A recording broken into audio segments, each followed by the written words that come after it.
the big reasons they wanted to bring Pine in, not only for when you get to Ruins and you want to run a Widowmaker there, but you still always, you want a Tracer on every control map ever.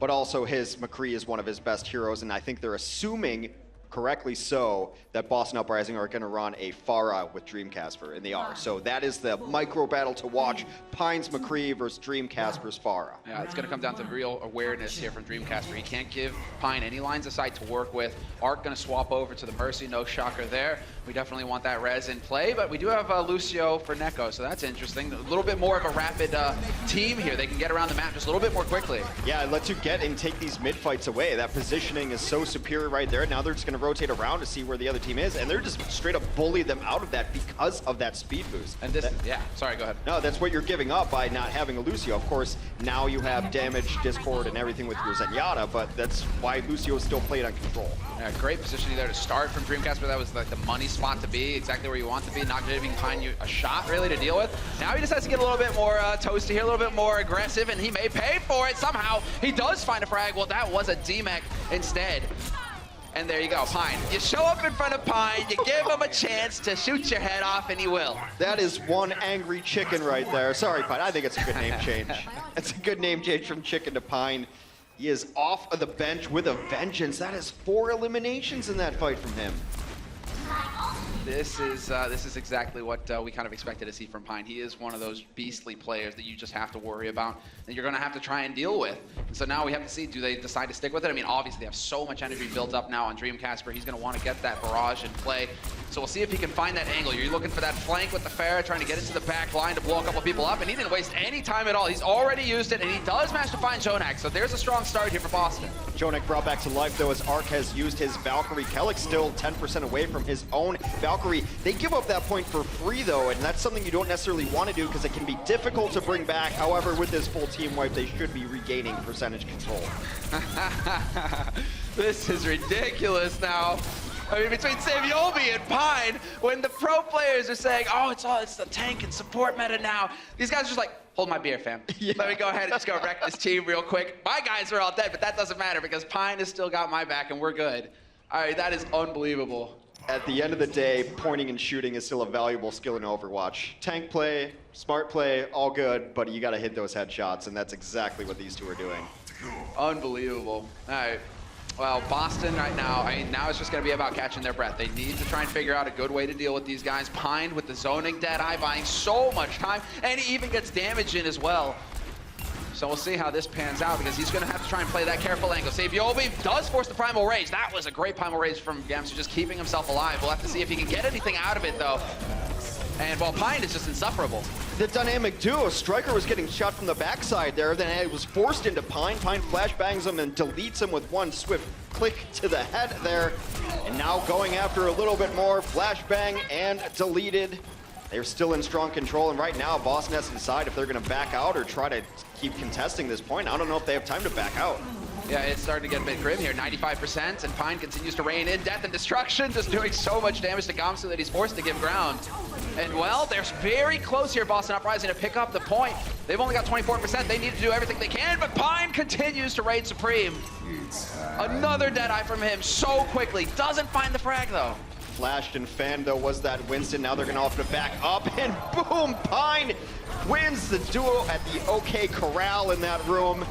What is this? This is bonkers. 3 kills. Let's get a 4th. Why not? Gamsu's just going to sacrifice himself, and he finally takes down the beast, but it doesn't matter. Pine created so much space, they couldn't even get in there to stop the point from rolling over. All right, Pine, I believe him. When he asks who's the best, yeah, okay. He's making a case. Making a pretty strong point here. I mean, Boston, they're like, oh man, I'm feeling so hopeful about this, guys. It's going so well. Pine's like, no. So used to people who can talk the talk but don't really walk the walk. That man is walking the walk right there.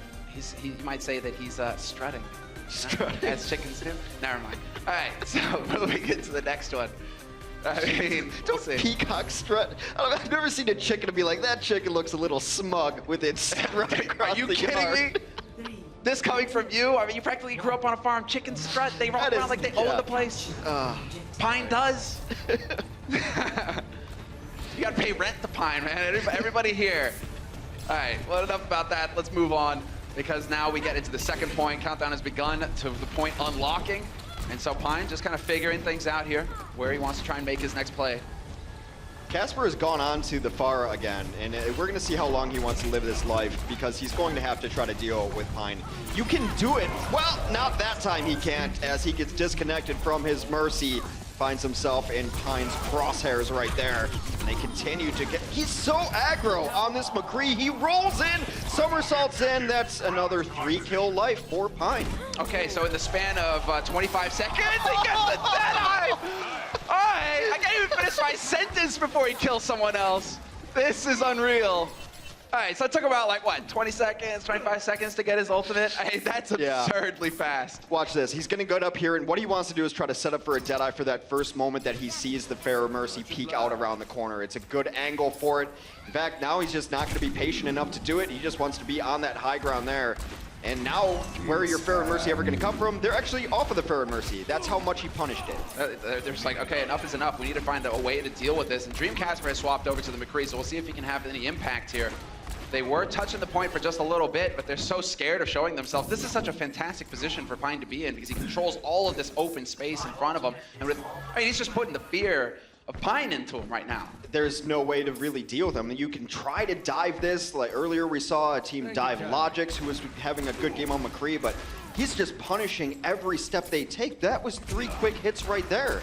Yeah, I mean, he's already up to 29% on his ultimate, and so this is a bit of the Pine show right now. I'm sure somebody's going to be able to step up and do something about it soon here, because we're up to 60%. Boston, you need to make a play, and that's one way to do it. Striker taps the point, tries to draw the attention back to the point, trying to draw somebody out of position here. We'll see if it actually works, though, because, I mean, NYXL, they don't really seem too concerned. They will not be baited. However, that's a nice opening kill from Casper to take down Jonik there. He got around on the flank. Speaking of flanks, Pine is trying to catch them on the way back out. Calyx out of this fight, unfortunately, and he had Valkyrie ready. I mean, let's see. There we go. Finds Gamsu in the back. We're just following it. They're just they don't want to have anything to do with this, man. Note, there is no sweet way to go here. He wants to end it painlessly. Pine is merciful in the end. You know, it's scary to drop it. Okay. A bit too dark, but I mean, dude, this is unbelievable. Are they going to be able to get anything done, or is it just going to be a complete and utter shutdown? They are not even able to get in there to tap the point to delay things further, Boston. They got completely rolled. Pine put them in a box right there. That was amazing. That was the best MCREE play I've seen in a very long time. Why was that man on the bench? I mean, all due respect. My goodness.